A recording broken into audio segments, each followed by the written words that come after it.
Ya está por ahí Alberto Nájar. Alberto, buenas tardes. Hola Julio, buenas tardes. ¿Qué tal? ¿Cómo estás? Arturo, Daniela, qué gusto estar con ustedes. Gracias. Arturo Cano, buenas tardes. Buenas tardes, Julio, Daniela, Alberto. Gracias a quienes nos acompañan. Gracias. Daniela Barragán, que es nuestra invitada de este día. Dani, buenas tardes.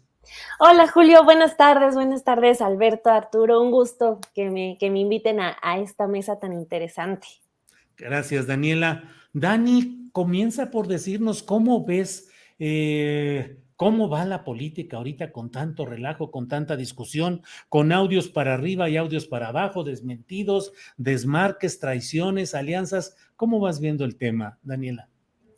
Pues lo veo con un poquito de tristeza porque estoy pensando en que solamente va a quedar como anécdota todo esto que estamos viendo de la guerra de audios, la anécdota previo a la elección del 2021, porque pues tengo esa cierta desesperanza de que no va a llegar ninguna investigación ni para Alejandro Moreno ni para los manejos que pueda haber tanto en Michoacán como en Campeche, que es lo que ha denunciado ya la gobernadora actual de Campeche. Entonces, pues ya hay como varias instancias que pueden actuar al respecto. Está el INE, está la Fiscalía General, las fiscalías estatales. Nos queda ese mal sabor de que pues tenemos una fiscalía que anda muy dormida, las fiscalías estatales pues también están como en lo suyo, entonces yo siento que va a quedar como mucha parte del show, este show que nos emociona, como periodistas estamos al tanto, ayer todos esperando el martes del Jaguar, ¿no? Este programa de Laida Sansores, o sea, desvelándonos para escuchar el nuevo audio, también todos comentando, o sea, subiéndonos al show de los audios, esta guerra de audios, pero pues ojalá hubiera esa certeza de que se va a llegar a otro puerto, o sea, de que pasara algo que ya no permitiera tener en el futuro y para la siguiente elección otro Alejandro Moreno hablando con 30 groserías y 2 palabras que no son grosería, hablando de cómo se maneja una elección, de cómo se compra un terreno en centavos el metro cuadrado, o sea, esta parte que es repetitiva, tenemos muchísimos ejemplos ya, entonces ojalá pues pasara algo por parte de las autoridades, como ya decía el INE o las fiscalías, pero pues estoy como muy escéptica de que eso ocurra y pues va a ser muy lamentable solamente haber sido espectadora de este show de audios.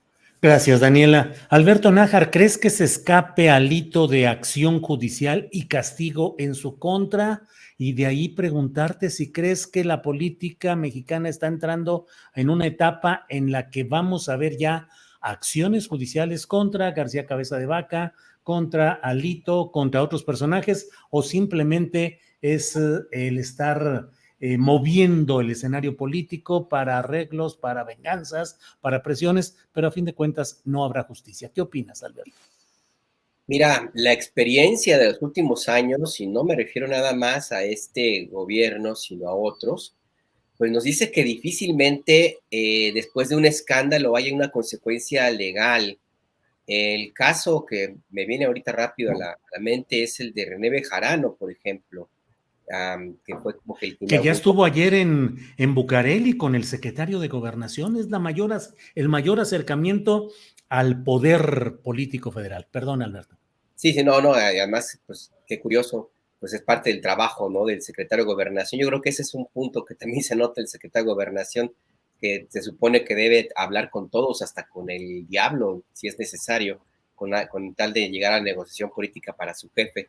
Pero te decía, el único caso que veo que hubo una consecuencia penal, y más o menos, porque al final del día creo que salió exonerado René Bejarano, pues fue su caso. De ahí en fuera ha habido una cantidad impresionante de audios, de videos. Esto ya se incorporó como parte de los usos y costumbres de la política mexicana. Y lo que ha ocurrido básicamente es pues, que son unos días de show cómico, mágico, musical, y hasta ahí llega, porque no hay consecuencias que vayan más allá, una sanción o una investigación que pueda permitir que finalmente lo que tanto se denuncia y se crean las expectativas se traduzca en una sanción judicial. En el caso de Alito Moreno, pues siempre le va a quedar algo que el sistema judicial mexicano pues lo tiene establecido desde hace algunos años, que es la violación al debido proceso. Él eventualmente puede argumentar que pues, si se implicara un caso judicial en su contra, pues te podría argumentar que su derecho a ser juzgado sin prejuicios pues se violó desde el momento que se dan a conocer estos audios. Además de que no me queda claro cuál sería el delito con el cual se le puede acusar y cuál sería la instancia judicial que encabezaría este proceso judicial, porque si es el gobierno de Campeche, pues ahí menos habría posibilidades de que progresara un proceso judicial, puesto que fue la gobernadora la que dio a conocer estos audios y sería la gobernadora la que legalmente estaría violentando los derechos a la libre, a la presunción de inocencia del presidente del Partido Revolucionario Institucional. Así es que por ese lado yo no veo que vaya a haber ahí más avance más allá de toda esta situación. Y por el otro lado también, al mismo tiempo, yo sí lo que empiezo a notar es una especie de endurecimiento de parte del grupo político cercano al presidente López Obrador para reaccionar hacia sus adversarios. Yo tengo muy claro que Laida Sansores no actuó motu propio. O sea, ella sabe que cuenta por lo menos con la aveniencia del presidente López Obrador, quien si bien difícilmente pudo haberle dicho hazlo, o a lo mejor se lo dijo, pero no se va a conocer, pues tampoco ha dicho no lo hagas. Y eso en política se entiende como un permiso para que haga lo que esté haciendo la gobernadora Laida Sansores y por lo tanto lo que ocurre tiene la autorización tácita o implícita o ya claramente muy clara pues del presidente López Obrador. Esto por un lado, y por el otro también lo que sucede en la Suprema Corte de Justicia de la Nación, que tenía programado el día de hoy analizar el caso del desafuero del gobernador García Cabeza de Vaca, que ayer ustedes seguramente se habrán enterado, no sé qué piensen, pero pues se corrió fuertísimo el rumor de que se dio la fuga, de que se fue a Texas, y la impresión que quedó es que al gobernador le pasaron el pitazo de que el dictamen venía en su contra y por lo tanto él habría puesto tierra de por medio para evitar que se ejecutara la orden de aprehensión que entiendo está pendiente de su lado. Entonces a mí estos dos elementos, más la forma como el presidente López Obrador también ya pues responde a las críticas y los cuestionamientos de asumir el costo político, me da la impresión, Julio, que la 4T ya está empezando a apretar las tuercas. De que ya ahora sí, como se corrió la versión que le dijo o le habría dicho el secretario de Gobernación a Alito Moreno, pues de que en adelante la contienda va a ser a navajazo limpio. Yo creo que sí, al menos por parte de la 4T ya se acabó esa política de abrazos y no balazo, y pues se van a ir a navajazos y ya no tantos abrazos, yo creo. Gracias, Alberto. Arturo Cano, tú y yo somos los decanos de esta mesa de periodismo y de muchas más. Ya nuestra edad nos permite hablar ya en esos términos en los cuales te quiero preguntar. Hemos visto tantos casos, Arturo Cano, de ruido, de escándalo, de castigo, de difusión mediática, de audios, de videos, de pruebas, de mil cosas, y la política se va acomodando, son presiones, son arreglos, son negociaciones, y finalmente la cuota, el porcentaje de castigos reales es ínfimo en la propia política. Ya no hablamos en la sociedad en general, sino en esta élite y en el segmento de los acusados mediáticamente, que luego judicialmente no pasa nada, o que les pasa como a Javier Duarte de Ochoa, exgobernador de Veracruz, cuyas culpas, según mi punto de vista, podrían sumar para 1 milenio de cárcel, y sin embargo le pusieron 8 años de cárcel y pronto va a estar ya fuera disfrutando de riqueza y de tranquilidad. ¿Crees que lo que estamos viendo y viviendo específicamente con Alito, con García Cabeza de Vaca, vaya a quedar en un espectáculo, como dijo Alberto, cómico, trágico, musical?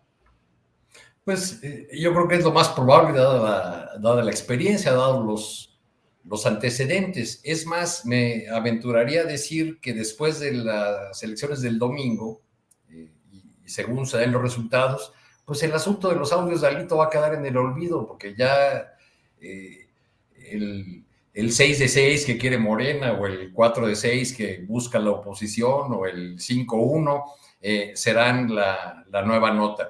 Lo que lo que resulta dañado con este episodio de los audios de Alejandro Moreno, pues es la propia personalidad de este político, aunque estos audios solamente vengan a confirmarnos algo que ya sabíamos, el enanismo político de Alejandro Moreno, a quien algunos consideran el último presidente del PRI o el enterrador del PRI. Alejandro Moreno, en estas conversaciones, nos da una idea de a qué dedica la mayor parte de su tiempo un dirigente opositor, el dirigente de uno de los principales partidos de oposición del país, y es evidente que dedica la mayor parte de su tiempo a conseguir dinero, a hacer negocios, además de exhibir su hombría, su talante bravucón. Decíamos, Ibáiz, que el PRI era una fuerza política incapaz de renovarse, que a sus convocatorias de renovación solamente respondían jóvenes que ya eran viejos desde antes. Y Alejandro Moreno es un buen ejemplo de esos jóvenes que son viejos desde antes, no solo porque tiene ese aspecto juvenil gracias al Botox por Botox, sino también porque resume en su personalidad y en su lenguaje toda la sabiduría, por llamarle así, cínica y vulgar del priismo, esa que nos legó una cantidad inmensa de frases que van del árbol que da moras, la moral es el árbol que da moras de Gonzalo N. Santos, al político pobre, pobre político de Jan González. Bueno, pues es un buen ejemplo.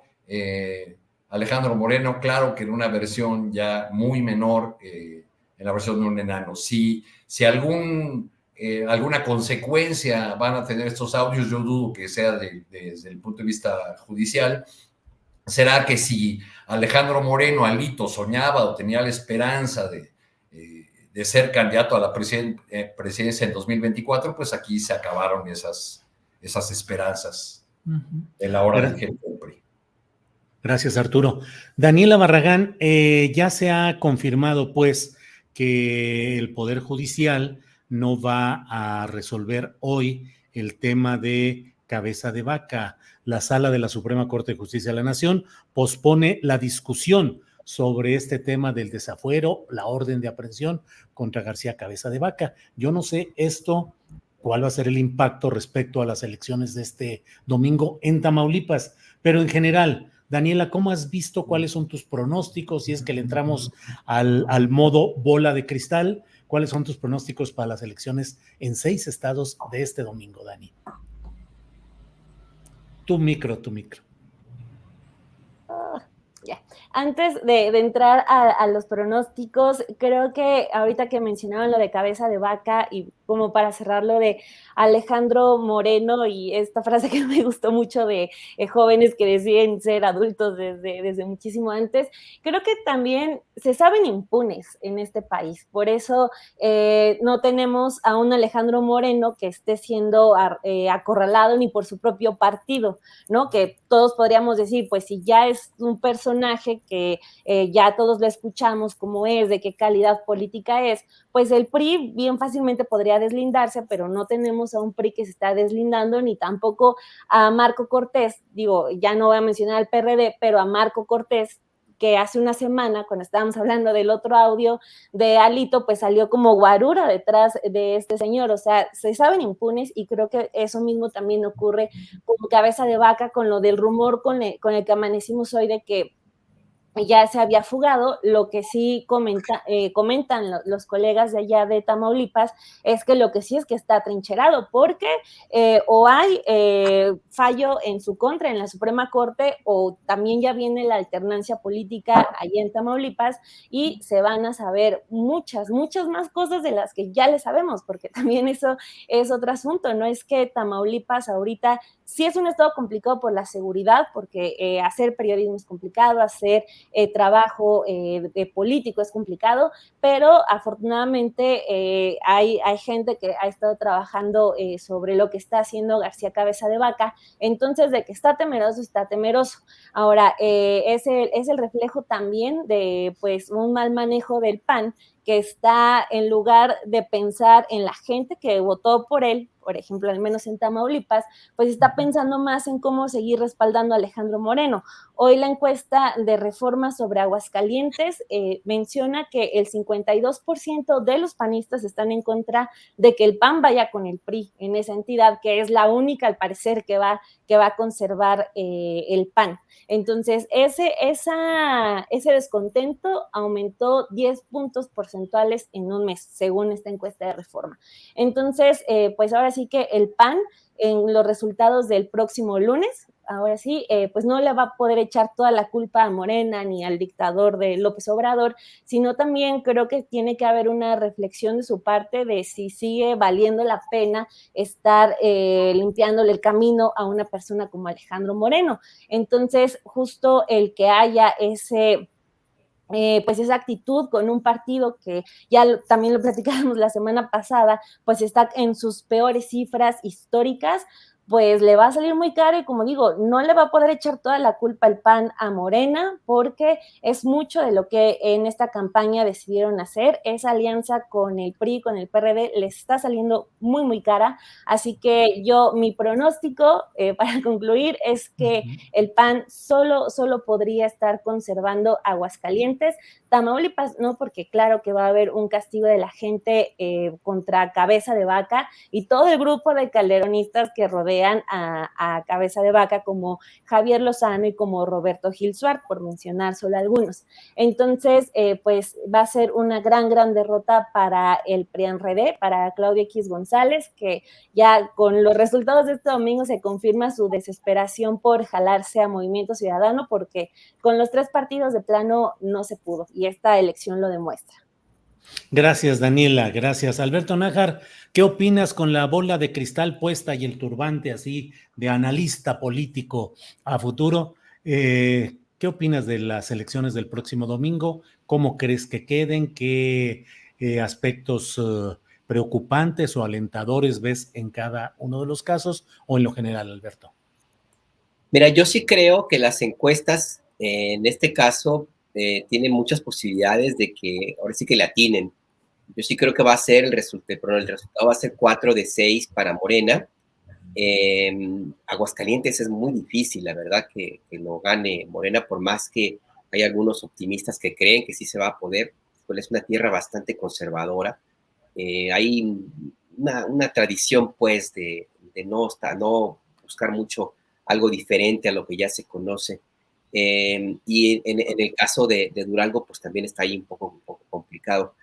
Por lo demás, en Tamaulipas pudiera haber algún ruido, creo que ahí va a haber algún problema. Yo esperaría que las bandas de delincuencia organizada, sobre todo el narco, que son las que mandan en esa entidad, pues sigan con esta idea de no hacer demasiado ruido y que no trataran de hacer que la gente no saliera a votar, pero bueno, pues eso habrá que verlo en adelante. A mí lo que me llama la atención es que, bueno, ok, sí, Morena va a muy probablemente alcanzar otros 4 gobiernos y habría que empezar a preguntarse entonces qué tipo de país es el que estaríamos teniendo bajo el control casi en su totalidad de un partido como Morena. Hace mucho que no había en México una preeminencia de un solo partido político con tanta presencia, pues, de tantos gobiernos locales ni tantos congresos también locales. Y me parece importante este señalamiento, Julio, porque a diferencia de los tiempos del Partido Revolucionario Institucional, tiempos del otrora partidazo, que era un partido de Estado, había una cierta coincidencia, por lo menos en la forma, modos y entendimiento de hacer política y los mismos intereses, por supuesto, económicos y políticos, las reglas, etc. Ahora no, ahora tenemos a un partido político con esta presencia a nivel nacional, pero que no necesariamente se traduce en una misma sinergia. O sea, no tengo claro si todos los gobernadores y gobernadoras realmente forman parte del espíritu de la 4T. Tampoco tengo claro si todos son obradoristas de a de veras o son simplemente obradoristas como hemos visto en otros casos, ¿no? El del límite, y ese es el más extremo. Y en ese sentido te lo comento porque el presidente López Obrador termina su encomienda en septiembre de 2024. Él ahora tiene posibilidades de mantener más o menos el control político dentro del partido y también dentro de los gobernadores y gobernadoras, pero su popularidad, yo lo repito, su fuerza política no se transmite por ósmosis. Quien venga le va a batallar para que tenga el mismo respaldo y para que consiga que el ejercicio de gobierno camine por una sola ruta y no ocurra lo que vimos ya en algún momento con el periodo de Vicente Fox, donde los gobernadores ante un presidente débil, como era Fox, pues se convirtieron en una especie de virreyes, ¿no?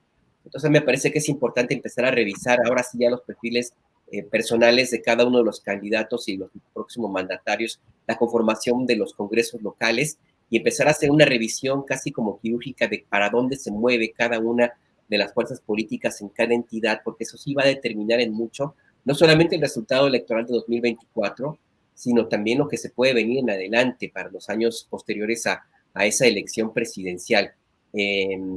Porque el proceso que encabeza el presidente López Obrador se llama Cuarta Transformación, y hasta ahora, con todo y que es el presidente de la República, con esta fuerza política inédita como la que tiene el actual presidente, le cuesta trabajo que la 4T sea efectivamente la cuarta transformación. Oye, imagínate si no estuviera el creador de este concepto y el líder de este movimiento político, la posibilidad de que se vayan por cada quien por su lado y de que el resultado sea contraproducente, ahí está. Yo nomás lo quiero hacer el apunte de que momento de revisar todos y cada uno de los candidatos y fuerzas políticas locales, Julio. Gracias, Alberto. Arturo Cano, ¿cómo ves las expectativas rumbo a las elecciones de este domingo en 6 estados de la República? Y bueno, lo que dice Alberto, ¿qué pasará cuando toda esta fuerza acumulada de 20 y tantos gobernadores ya alineados o bajo el emblema de Morena, pero preguntarse, de verdad, la mayoría de esos gobernadores van a quedar bajo principios éticos y cívicos de verdadera lucha por la regeneración nacional, o vamos a tener otros personajes políticos saltimbanquis, oportunistas, que cambien de bandera y que se acomoden conforme a las circunstancias? ¿Qué opinas, Arturo? Bueno, lo que estamos viendo en esta contienda es una expresión del pragmatismo político de Morena y de su jefe, indiscutible, el presidente de la República, que en una buena parte de los estados que se disputan lleva como candidatos a prominentes miembros de la clase política local priista, que decidieron dar también el pragmático paso de brincar a Morena. Creo que las excepciones son Oaxaca y Aguascalientes, pero Aguascalientes casi no cuenta porque ahí no tenían expectativas de triunfo. La candidata de Morena se acercó en las últimas semanas, pero al parecer no le va a alcanzar para obtener una victoria. Pero en el resto de los casos, pues está Américo Villarreal, que apenas ayer era del PRI, igual que Marina Vitela de Durango, o Menchaca, que lo fue hasta 2015 en el estado de Hidalgo. Morena ha puesto una vara muy alta, es decir, al lanzar como consigna política, vamos por 6 de 6.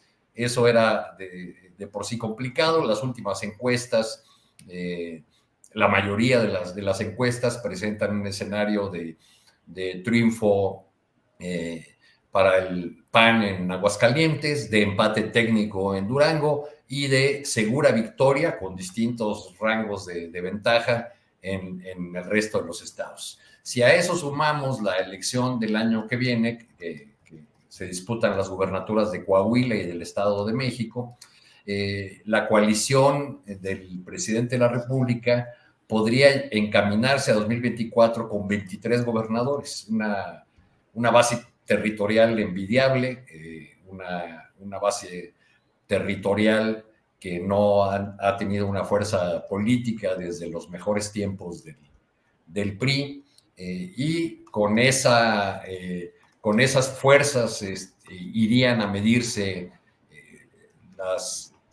esto que se está configurando ya como dos grandes bloques, como el camino hacia un régimen bipartidista, o por lo menos el fin del régimen de partidos como como lo habíamos conocido. Creo que las elecciones del domingo, cualesquiera que sean los resultados, nos van a meter otra vez en la lógica de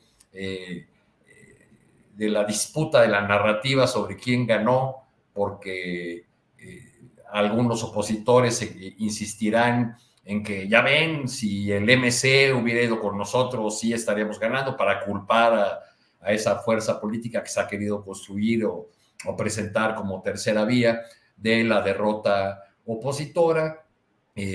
Morena celebrará su avance, porque bueno, pues en este camino es ganancia. ¿Cuántos de esos gobernadores nuevos, incluso de los que ya están en sus cargos, son realmente partidarios sinceros de los principios, de los valores de la 4T?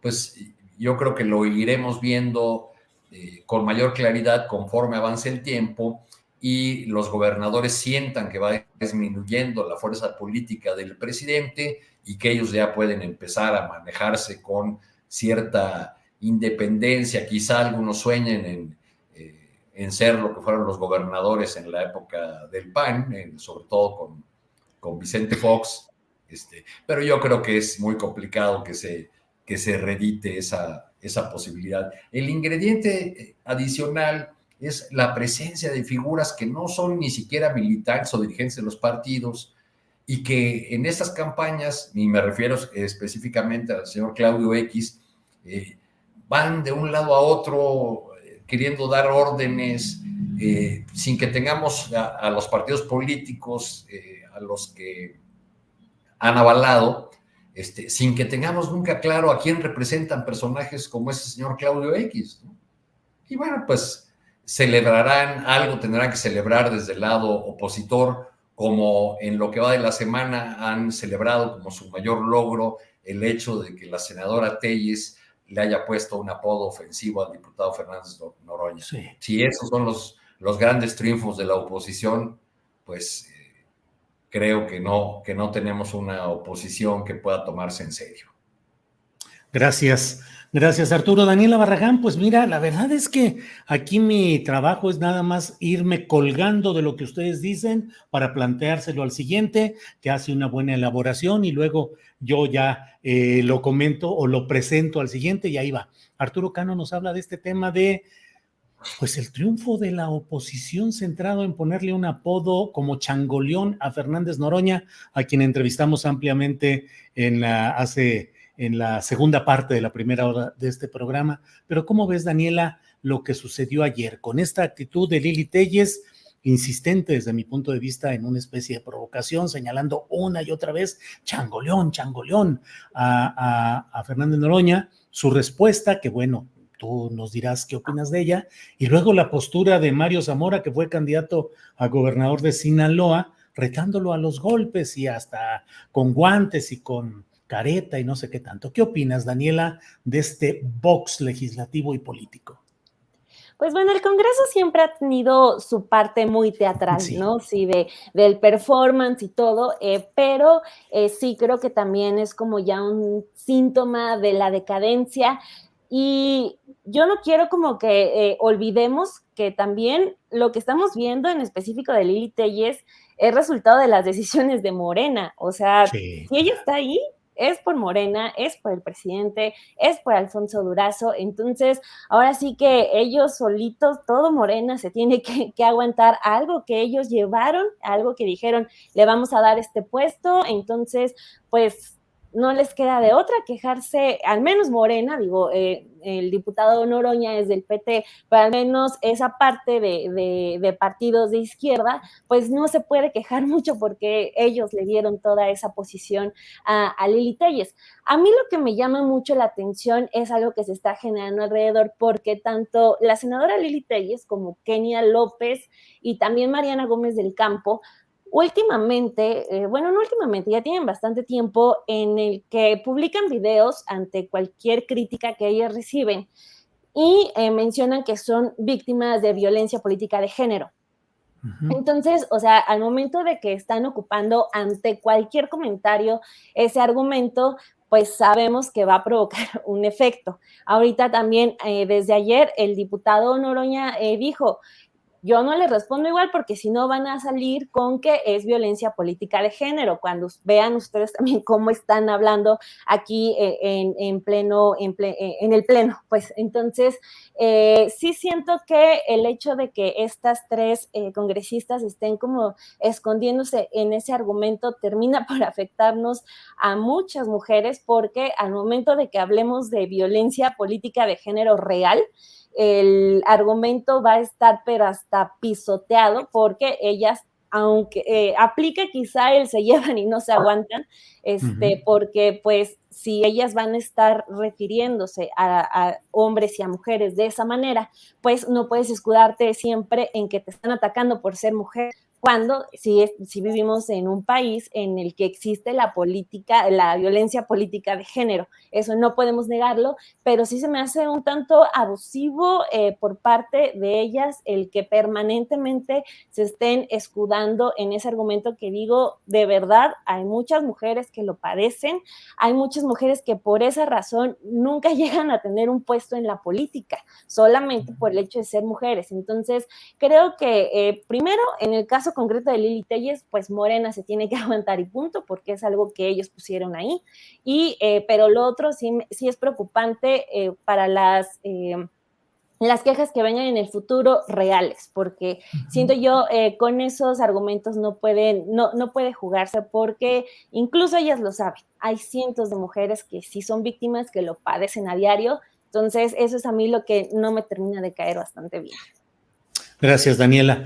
Alberto Nájar, ¿qué opinas de ese espectáculo que, como bien dice Daniela, te digo que yo nada más traslado los comentarios de ustedes? Pues sí, siempre ha habido ese espectáculo circense, el performance, el ruido y los pleitos y la escenificación en las dos cámaras del Congreso de la Unión. Pero ¿qué opinas de este episodio reciente específico de Lili Telles, Changoleón señalando como changoleón a Fernández Noroña, y luego el priista Zamora retando a los golpes? ¿Qué opinas, Alberto? Coincido con Daniela, pues el Congreso de la Unión desde hace ya un buen rato es como una de las tres pistas del circo Ataide, ¿no? No hay que olvidar aquellos tiempos en los cuales el superbarrio Marco Rascón se ponía su máscara de cerdo y andaba ahí caminando por los pasillos de la Cámara de Diputados y provocando la ira de muchísimas personas por lo que él decía que era básicamente que era una especie de espejo, ¿no? Que él simplemente hacía un performance y que lo que veían los demás era lo que en realidad representaba cada uno de ellos. O el espectáculo que se inauguró también en el último informe de Miguel de la Madrid, cuando Porfirio Muñoz Ledo trató de hacer una pregunta al presidente de la Madrid y se reaccionaron los diputados del PRI, pero como energúmenos. Era algo increíble cómo alguien se atreviera a siquiera mirar a Tlatoani, que era en ese entonces el presidente de la República, y los golpes que se dieron, que luego fue gobernador, Jicotenca Leiva de Baja California, le tiró un golpe a Porfirio y le pegó a un reportero, y al reportero le fue bien porque luego lo invitaron a un viaje muy largo por allá, pero bueno, en fin, todo ese tipo de, el famoso Bronx, el PRI durante mucho tiempo se dedicó nada más a gritar. En fin, que ese tipo de espectáculos ahí están. Me parece a mí muy lamentable lo que ahora vemos, por supuesto, porque el nivel de discusión y de debate político está tan rebajado que llega a este tipo de adjetivos. O sea, ahí sí, para que veas, coincido en que la frase que suelta Lili Telles simple y sencillamente la define a ella, no al diputado Noroña. De ese nivel es el debate, la habilidad política de esta senadora, que coincido también con Daniela, pues ahí se tiene que aguantar Morena, porque ellos fueron los que lo llevaron. Y claro, pues el caso típico de Kenia, de Mariana Gómez del Campo, la parienta de Margarita Zavala también, y de otros, pues es un claro ejemplo de mujerismo, ¿no? Algo que en el movimiento feminista siempre ha causado muchísima controversia, y que bueno, que ellas son un ejemplo clarísimo de esa parte del entender el actuar político de las mujeres y de pensar que tienen todo el derecho simplemente por el hecho de ser mujeres, independientemente de capacidades o no. Pero más allá de eso, sí me parece que a mí que es algo muy lamentable, es parte de lo que va a seguir allí. Yo no veo que haya posibilidades de reflexión, ni mucho menos, porque hay una buena parte también del modo de hacer política que se vincula con estos nuevos tiempos, ¿no? Yo veo más bien ahora mismo que el ejercicio de la política en México se parece más al TikTok que al debate parlamentario. Y tengo la impresión que justamente por la misma origen de Lili Telles, una locutora profesional, pues que por ahí camina más en ese sentido, anda buscando más los clics, el convencimiento legislativo que debería tenerse en un debate de altura en el Congreso de la Unión. Gracias, Alberto. Arturo Cano, ¿qué opinas de este tema del espectáculo que se da en las cámaras y específicamente este relacionado con Lili Telles, con Fernández Noroña? Arturo, por favor. Me sorprendió lo de Zamora porque lo había visto yo como un político mesurado, incluso hizo una campaña, digamos que quiso ser, como se decía en la antigüita, propositiva, sin confrontar, salvo en algunos momentos de denuncias al candidato Rocha Moya en Sinaloa. Creo que Lili Telles, pues, representa a un sector de la oposición, al sector quizá más estridente, a ese sector que está tan herido o agraviado por día a día simplemente por el hecho de mirar a López Obrador en las pantallas, en sus conferencias matutinas, ese sector clase mediero que no tiene más política que la estridencia, el odio, el rencor, el raciclasismo, y bueno, padece también, estaba pensando yo si padece, no sé qué opinan ustedes, Lili Telles, el síndrome del converso, ¿no? Que tiene que, creo que lo dijiste tú por ahí, Julio, en alguna de tus columnas, el converso que tiene que demostrar a su nuevo bando que realmente pertenece a su nueva opción y que ha dejado atrás aquel que fue un error en su vida, en el caso de ella, la candidatura por Morena, ¿no? Si se tratara de una persona realmente congruente, pues hubiese renunciado a la posición que obtuvo por una fuerza política que ahora desprecia al grado de pasar su tiempo imaginando e inventando de qué manera insultar a los dirigentes o a las figuras de la 4T, porque Fernández Noroña no es la primera víctima de Lili Telles y su lengua de congresista, ¿no? Bien, Arturo, gracias. Son las 2:38 y vamos avanzando en esta mesa de periodismo. Daniela, pues dos fotos muy peculiares. Una del secretario de Gobernación, que ya hablamos de ella, recibiendo a René Bejarano, que ha sido virtualmente proscrito de los escenarios institucionales de Morena y de la 4T. Es una especie de tolerado que le permiten que tenga su movimiento, que tenga algunas posiciones, como la secretaria de Desarrollo Social del gobierno federal, pero no se le da mucha tribuna porque gráficamente pues se le asocia siempre con las ligas y la recaudación de fondos de manera irregular para actividades políticas y electorales. Pero por otro lado, vi hoy una foto de Claudia Sheinbaum, donde está con los aspirantes a candidatos de Morena al gobierno del Estado de México, con la Secretaría de Educación Pública, Delfina Gómez, con el senador Higinio Martínez y el director de aduanas, Horacio Duarte. Me pareciera que Claudia Sheinbaum está recibiendo últimamente a mucha gente en sus oficinas como si ella fuera ya un factor político determinante más allá del gobierno de la Ciudad de México, como si le estuvieran encargando arreglos, alianzas, entendimientos, pues que van mucho más allá de lo que se refiere al gobierno de la Ciudad de México. ¿Qué opinas de estas fotografías y de este papel que pareciera estar tomando Claudia Sheinbaum, Daniela? Sí, sin duda se ve como más responsabilidad y más tareas, y ya en cuestiones que no tienen mucho que ver con el gobierno de la Ciudad de México, y pues ahí habría que ver cómo van avanzando en lo, pues ya en lo muy cercano, esta negociación rumbo a 2024. Lo que yo destaco de la foto, creo que más allá de Claudia, es lo que se puede venir para la elección en el Estado de México, porque lo mencionabas también con lo de Adán Augusto López y su foto con Bejarano. Creo que Morena se tiene que tomar muy en serio la responsabilidad que tiene. Hace un momento estábamos hablando de que el próximo lunes podría tratarse del partido que gobierne gran parte del territorio nacional. Es decir, la gente de verdad le está entregando toda su confianza a ese partido. Entonces, pues el hecho de que todavía se tengan, por ejemplo, el secretario de Gobernación que sentar y hasta tomarse una foto con Bejarano, me dice pues qué necesidad hay como de mantener esas relaciones. Incluso ligándome con el otro tema, el primero, pues qué necesidad, por ejemplo, todavía de mantener esa alianza con el Verde, si vemos cómo están hablando Manuel Velasco y Alejandro Moreno, ¿no? Entonces, ojalá, regresando a la foto de Sheinbaum, ya me fui muy lejos, pues que también Morena se tome muy en serio esta elección en el Estado de México.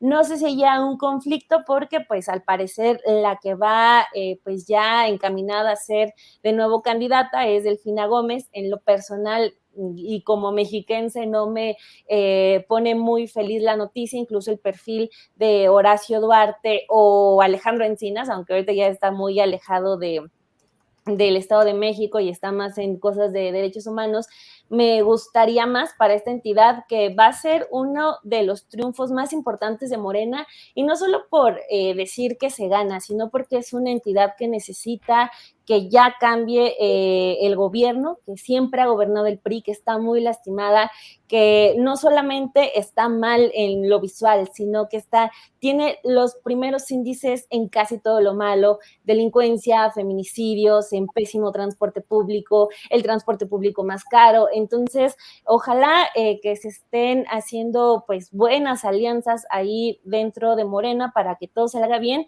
pero más allá del triunfo y de decir ya por fin le arrebatamos al PRI la entidad, sino para que de verdad lleguen con muchas ganas y con mucha fuerza a una entidad como es el Estado de México, y que se dejen de pues esos actos inútiles como la foto de Bejarano, como el estar con el Verde, el estar haciendo esas alianzas que se ven como políticamente correctas, pero no, o sea, creo que se tienen que tomar cada vez más en serio esa responsabilidad.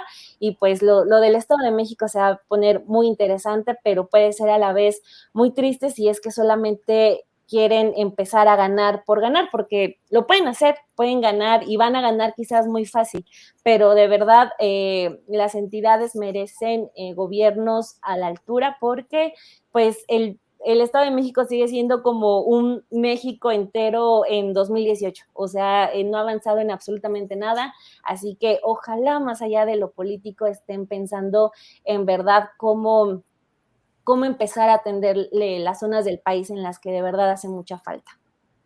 Sí, Daniela, coincido totalmente.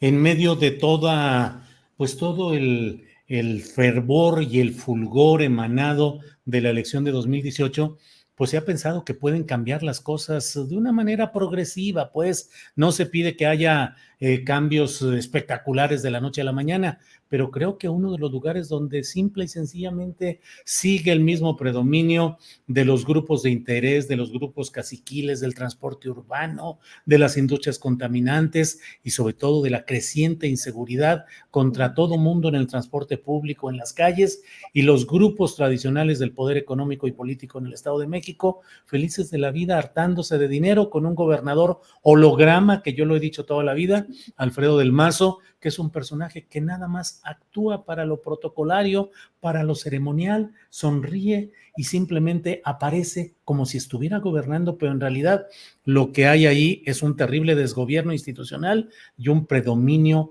de cárteles de diferentes aspectos negativos, no hablo solo del crimen organizado, sino la explotación, el abandono, la ratería del dinero público abundante para el Estado de México, pero que nomás no cambia nada. Alberto, ¿qué opinas de este tema? ¿Qué opinas de esta fotografía, del papel? Mira, por ahí debe estar la foto ya, mira. Allí está en la cuenta de Claudia Sheinbaum. Me reuní con 3 grandes compañeros, Delfina Gómez, Higinio Martínez, Horacio Duarte, que juntos seguirán haciendo historia. Creo, Andrés Ramírez, que también está el que puso el propio Horacio Duarte, creo que también está por ahí.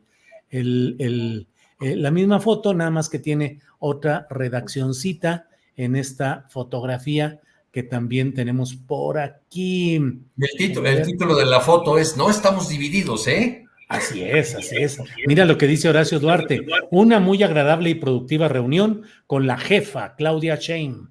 Como texcocanos y mexiquenses, la maestra Delfina, el senador Higinio y su servidor, sostuvimos el compromiso de construir en unidad la transformación del Estado de México en el 2023. Juntos haremos historia. Híjole, Alberto, yo me pregunto, ¿por qué han de hacer un compromiso de esa índole ante la jefa del gobierno de la Ciudad de México? ¿Qué opinas, Alberto? Mira, pues básicamente porque se están ya alineando los momios, están ya tomando sus posiciones.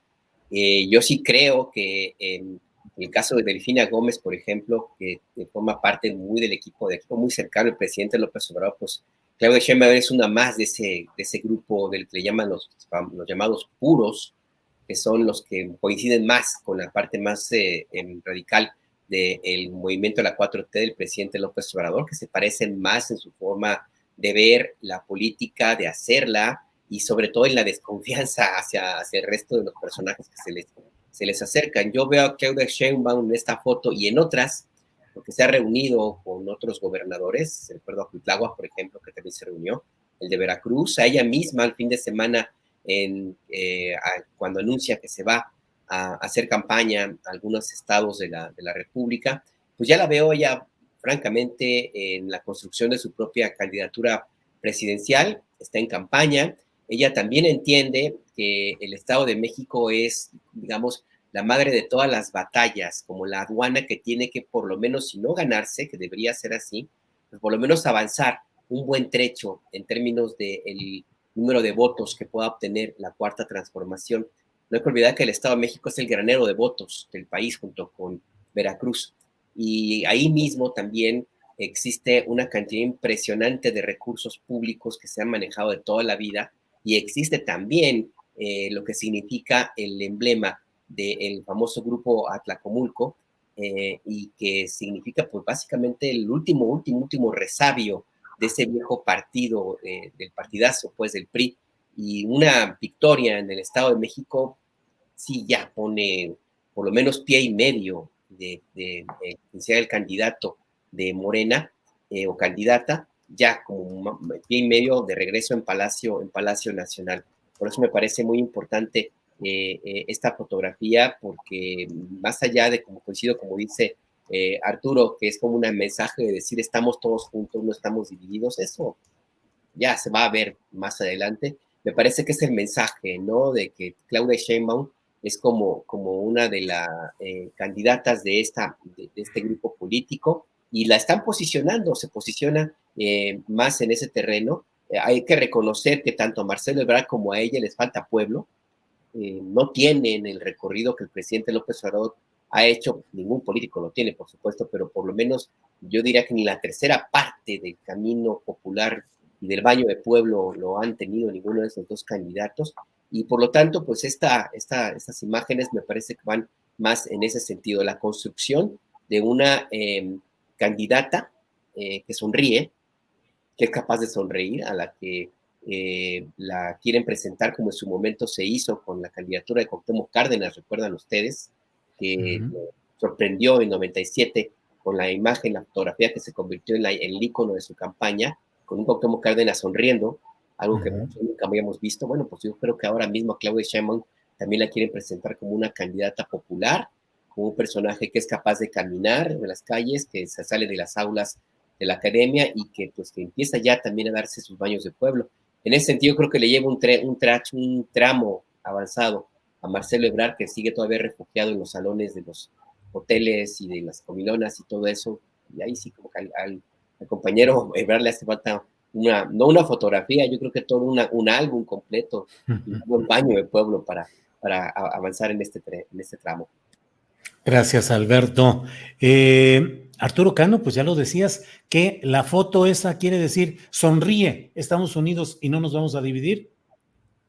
Bueno, es un mensaje que tiene como antecedente el acto de hace unos días en el que Higinio Martínez, el senador, se destapó en un evento público donde hubo oradores de los partidos aliados, donde hubo un diputado local como orador central, el diputado Daniel Cibaja, que coordina redes de Marcelo Ebrard.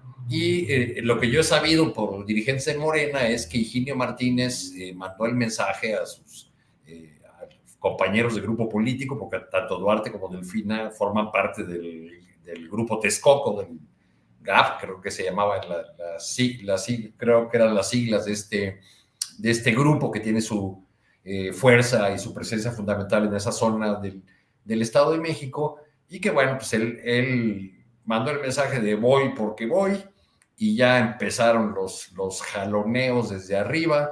Esta reunión y esta fotografía tendría una doble lectura. Por un lado, el hecho de que la jefa de gobierno empiece a jugar este papel en la construcción y la definición de candidaturas. Hasta donde yo entiendo, ella no tuvo ningún papel, por ejemplo, en la definición de listas de candidatos a diputados en el 21, ¿no?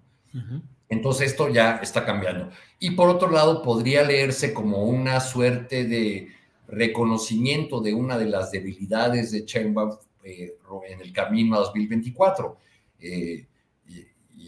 Y cuando digo que es una debilidad es por la propia historia de Claudia Sheinbaum. Ha hecho su carrera política en la Ciudad de México y le hace falta proyección, presencia, conocimiento en el resto del país. Quizá es una política que es muy identificada como chilanga, ¿no? como un producto puro de la Ciudad de México, y necesita no solo empezar a ser más conocida, sino también mostrarse como alguien que entiende otras regiones del país, que las conoce, que puede tener opiniones o soluciones para otros asuntos. En el caso del Estado de México, pues habrá que ver qué ocurre con las ambiciones legítimas que tengan esos tres personajes que aparecen en la fotografía. En el año que entra se disputan Coahuila y el Estado de México. En uno de las entidades el candidato será hombre y en la otra será mujer. Hasta donde yo tengo entendido, para el Estado de Coahuila, Morena está preparando al subsecretario Ricardo Mejía, lo cual daría por descontado la candidatura para Delfina Gómez, pero bueno, pues parece que eso todavía está por verse. Bueno, pues muchas gracias, Arturo Cano. Daniela, ya estamos a los postres de este programa, son las 2:53 p.m, extrañamente comenzamos puntualísimos hoy a las 2 p.m, así es que estamos ya en la parte final. Daniela, postrecito, lo que quieras agregar, lo que quieras invitar, reflexionar, invitar a ver algún trabajo de Sin Embargo, de Café y Noticias, recomendación filosófica, espiritual, lo que tú quieras, Daniela. Pues sí, es una nota que salió el fin de semana, no es tal cual Sin Embargo, sino obvio voy a leer la que está ahí, pero es para señalar a los ricos, a los patrones ricos abusones, que son los dueños de Sanborns y Palacio de Hierro, porque este colectivo, que es muy interesante, hay que seguir la pista, el de Acción Ciudadana frente a la Pobreza, sacó un estudio de cómo pues estos señores parece que todavía no dejan de contratar al 1.5 millones de empleados que tienen por outsourcing, a pesar de que pues según la ley ya está prohibido. Entonces pues llama la atención de que los ricos más ricos de México pues tengan en la pobreza a sus trabajadores. Nosotros hablamos de esta nota en Café y Noticias y de verdad fue impresionante la cantidad de testimonios que nos llegaron de gente que ha trabajado, por ejemplo, en Sanborns, en los restaurantes, diciendo que hay amenazas, que hay explotación y pues ¿cómo puede pasar eso en la empresa del hombre más rico de México y quien fue casi el hombre más rico del mundo por algún momento? Entonces, es como esa otra parte de pues la injusticia que hay en este país, de que pues los más ricos, en lugar de ser un poquito más buena onda, pues sean los más abusivos. Y bueno, les decía, este estudio es de Acción Ciudadana frente a la pobreza, y pues yo cerraría diciendo que creo que en la mañanera ya hace falta que den una actualización sobre pues qué ha pasado con esa prohibición ya al outsourcing. Dijeron que iba a ser lento el proceso para ya eliminarlo, pero pues ya pasó un ratito ya para que nos digan en qué va esa regularización de trabajadores y que nos dejó Javier Lozano, por cierto. Qué bueno, Daniela, que tocan esos temas y que los difunden y que lo planteas, porque efectivamente hay una explotación salvaje institucionalizada, porque son o te aguantas o te corremos, y muchas madres de familia, muchas mujeres, cerca de donde yo vivo en la Ciudad de México, hay un Sanborns, y luego alguna noche ya a la hora del cierre, pues muchas gracias, qué bueno que ya se va a descansar, le dije a la cajera, y dijo, no, pues es que terminamos aquí, pero con lo que ganamos, pues a la 1 cerramos aquí, pero me espero hasta las 5 de la mañana que hay un camión que pueda pasar y que me lleve a mi casa. Si no me gasto lo del sueldo de hoy, me lo gasto en un taxi. Entonces, esperar ahí 4 horas, y se van ahí a un parquecito cercano ahí, el Parque de San Lorenzo, se van ahí a descansar, a sentarse en las bancas, los hombres a jugar fútbol. Yo escuchaba a las 3 de la mañana gritos de gol y decía, híjole, está bien que me gusta el fútbol, pero tanto así para estarlo soñando. Y no, era los chavos que iban ahí a pasar el tiempo hasta las 5 de la mañana, que pasan los autobuses de ruta pública, y ya los pueden llevar por poco dinero a sus destinos. Gracias, Daniela. Sí. A ti, Julio. ¿Querías decir algo, Daniela, o qué? No, que qué fuerte, o sea, pero eso es esclavitud moderna. Pues sí. No hay pues otra. Sí. Daniela, muchas gracias. Alberto Nájar, postrecito, lo que usted desee, y además ya sabe que aquí puede ser postre amargo o dulce, como usted desee.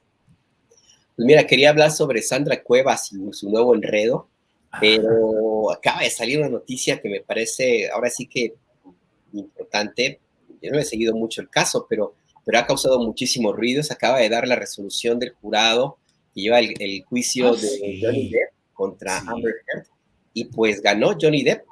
Johnny Depp fue favorecido con el resultado del jurado, le ganó el proceso a su ex esposa, y no tengo claro si eso significa que va a tener que recibir la indemnización que solicitó por los daños que le causó la publicación de una columna de ella en el Washington Post hace algunos años, y que Johnny Depp argumentó que eso destrozó por completo la vida y la carrera, y la demandó por $50 millones. Amber Heard respondió que en todo caso ella era la víctima de violencia en doméstica, pues que durante el tiempo que estuvieron juntos ella sufrió muchas agresiones de parte de Johnny Depp. El proceso llamó muchísimo la atención. Sí. Claro, yo la verdad que no entiendo que es un caso mediático por los personajes, pero también entiendo que pues, es algo que llegó inclusive a niveles que eran inesperados. Se llegó a cuestionar inclusive la pertinencia del movimiento Me Too.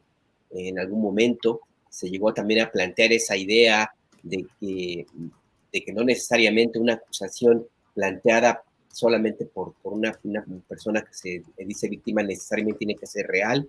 Al final del día se causó una polémica enorme que parece que ahora no va a terminar con el resultado del juicio, porque ganó Johnny Depp, pero eso no significa que todo lo que se construyó alrededor pues vaya a quedarse quieto. Así que yo creo que por ahí va a haber todavía muchísima tela de dónde cortar, y la polémica, al contrario, creo que va a empezar va a profundizarse todavía más. Así es que, pues bueno, se acaba de dar a conocer hace un ratito esta noticia, Arturo, Daniela.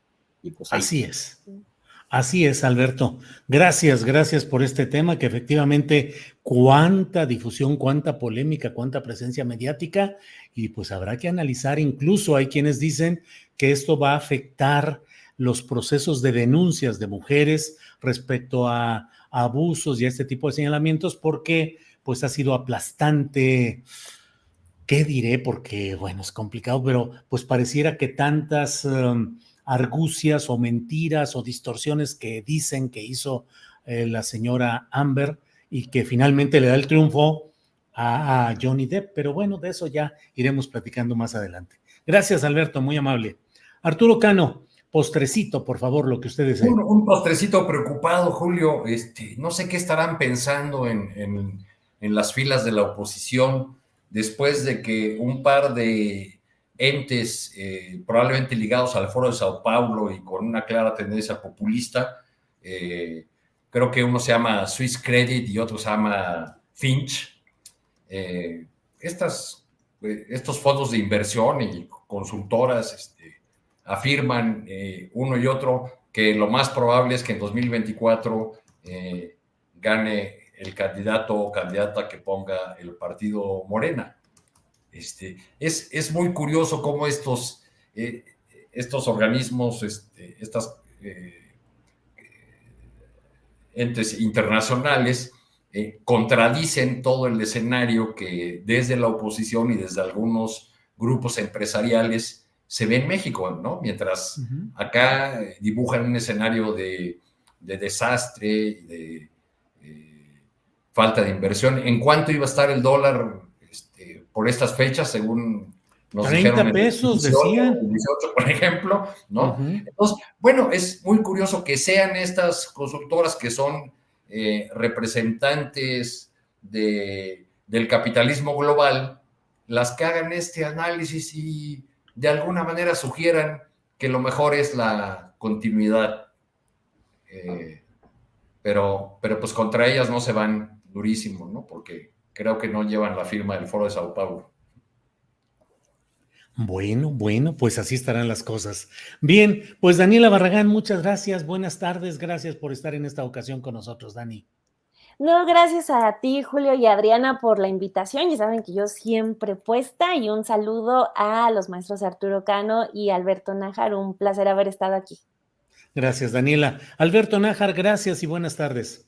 Gracias, Julio, Arturo, Daniela. El único maestro o el maestro de veras es el señor jefe, Arturo Cano. Él sí. Ese es el mero. Gracias, Alberto. Arturo Cano, gracias y buenas tardes. Muchas gracias, Julio, Daniela, mucho gusto, Alberto. Abrazo. Que estén todos bien. Hasta la próxima. Gracias.